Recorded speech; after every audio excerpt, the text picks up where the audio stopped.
Should I look at the camera or look at you? It's just natural. Okay. Just know this is the audience you're talking to, and we're also talking to each other. Okay. So got it. Sounds good. we're all included. Okay, I have a quick idea. Yeah. Just a quick one. Yep.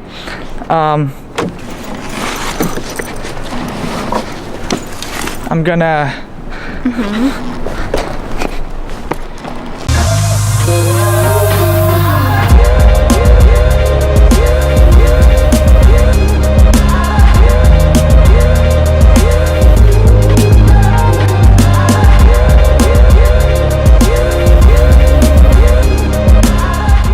Maybe we could talk about a little bit some of your experience. I know you're coming from Iran. Sure, yeah. I came from Iran in 2010. As you know, in Iran, Baha'is cannot go to university. After the Islamic Revolution happened, they expelled all the Baha'i students and professors from all the universities and also from their jobs, professions, including my dad. Well, it's almost now more than 35 years that it's the same. And when I graduated from high school, I couldn't go to university.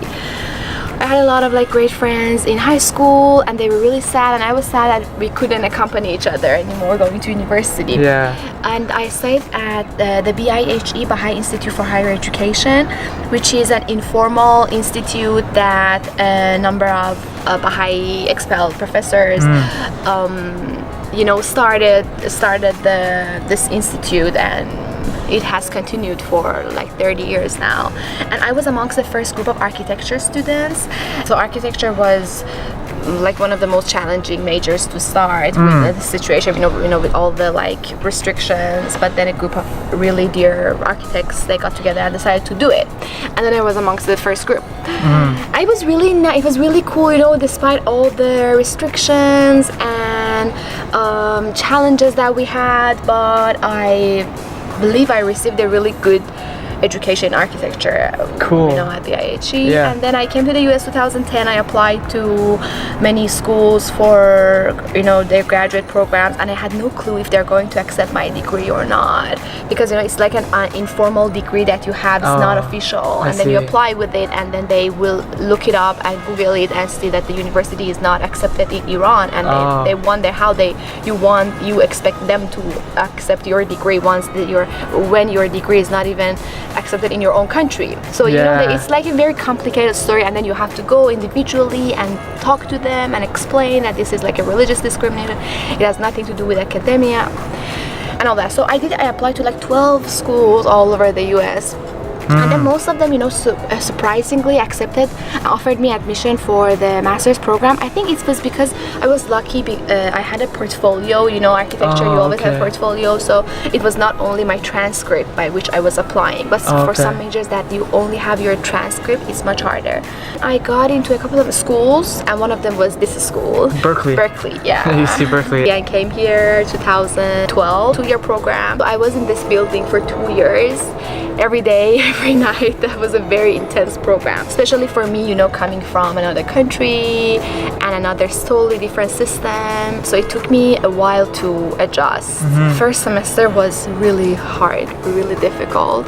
So I think that's my story, and I think it's such a big violation. It's just just one case in this whole world of violations of human rights all over in the US. But because I have, like I said, we all have our stories, and I have experienced these huge violation of human rights that is still going on. It's 21st century, but there are still right now in this moment students that are super talented, are genius, are so smart, but are deprived of their right to higher education.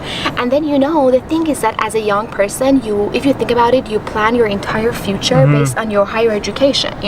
From early age you start to think what you want to be. I want to become a doctor, I want to become a scientist, I want to become this, I want to become that, and then you plan your whole thing based on your higher education. And then when a system takes away that right, it's like they're taking away your entire future. They're taking away your whole, what else do you have left? All the dreams you have, they're saying no, you cannot become a musician, you cannot become a dentist, you cannot become any profession. So it's really big, it's very huge. And government of Iran has intelligently done that in the past 35 years. But miraculously, magically, with all the challenges, you see like Baha'i youth coming out of Iran or even in Iran are like super educated, and with this system, with all the challenges, you know, it still doesn't stop them. yeah, if they come out, they get into like PhD programs, like best, like top programs in the most prestigious school, and it shows like the quality of the education that you receive. But it's challenging, you know, and it shouldn't be like this. Baha'i students should be able to go to university like any other person. So this is the building that I studied in for 2 years. UC Berkeley CED, College of Environmental Design, and then I was here. So this is it's huge. yeah, these are all our studios. I was in 8th floor and 9th floor, first year on 8th floor. So like that one. Yeah. And this is the fabrication lab here. What is fabrication lab? So fabrication lab is where you have all the laser cutters, you have 3D printers, and you have all the facilities and equipment to make your models. You got to touch those and use those?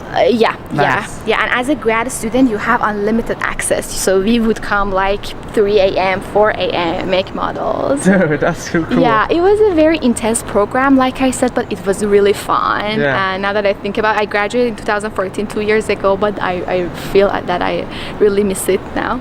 This is our library. I was constantly thinking about my friends in Iran, you know, that for no reason, just for the reason of believing in like Baha'i faith, they don't have any of this, and they are definitely way smarter than me and really, really intelligent, but just for, you know, being a Baha'i, they cannot have access to any of this. And you know, when I was in Iran, when I was studying at BIHE, like the part that I said, we make models in architecture, so models, and you know, architecture is a very messy major. You are always, you know, working with a lot of papers, a lot of models, and in BIHE it would all happen at home. So you know, living rooms of the houses and rooms were our like studios, and here we have, you know, this huge building. Thank you, Sarah, for doing this. I really like what you're doing. I really admire what you're doing. It's great, you know, like I said, there are all these people, different stories, and it's so beautiful to, you know,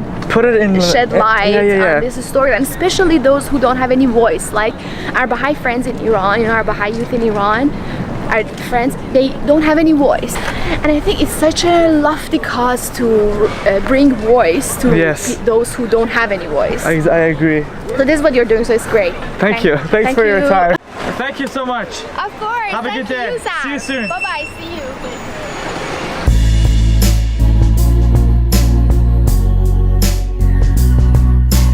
I've been asked not to share the. I didn't know that. Yeah, I know. I wish I should probably cut this part. No, it's fine. It's fine.